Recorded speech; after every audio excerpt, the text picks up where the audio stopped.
2/3 of states across the country have statutes, state statutes that dictate what a reserve fund looks like and what it needs. Minnesota does too, if you're under MCIWA. So if you're a condo building, you're under MCIWA, Minnesota Common Interest Ownership Act.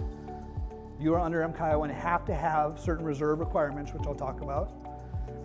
If you're any other association, a townhome association that was built after June 1st of 1994, you are part of MCIWA unless the developer opted out of it, which usually doesn't happen. So if you fall into one of those two categories, you are under MCIWA and you have reserve requirements via the state of Minnesota.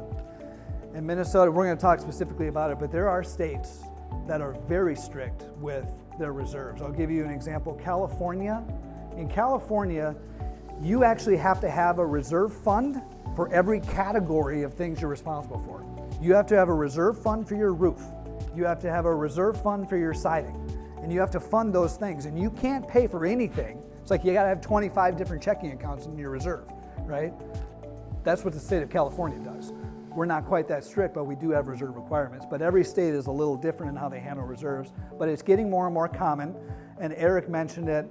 What happened in Surfside, Florida last year is dictating every state to really revisit reserve requirements more and more. And there's a couple of bills that are going to be proposed next year in Minnesota that's going to further restrict what we do with ours, but I won't go into that.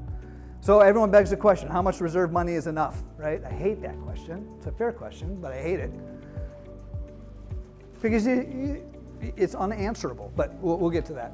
So let's talk about, though, that state reserve requirement. So MCIWA says that the association shall include in its annual budget replacement reserves projected by the board to be adequate, which is like the most subjective word in the world, right?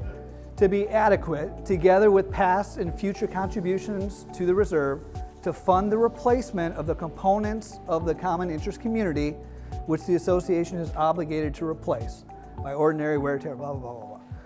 So you as a board are responsible to look at everything we're responsible for repairing or replacing, and then adequately fund for those replacements and repair of it, right? So there's actually 4 specific things the state statute says when it comes to reserves. So the first is kind of what I just said. The amount budgeted for the reserve shall be adequate, together with past and future contributions to replace components determined based on the estimated remaining useful life. That's the first part. Second part says that you don't have to reserve for things that have a lifespan that's greater than 30 years. So file that away in your noggin when you're looking at your reserves. Number 3, you shall keep the replacement reserves in a separate account. That's pretty standard, and I think everybody does that, right? You have to have a separate account, that your savings account, right, that you have. And then you should reevaluate the adequacy of that reserve every 3 years. This doesn't say you have to have a reserve study, does it? Doesn't say you have to have a reserve study.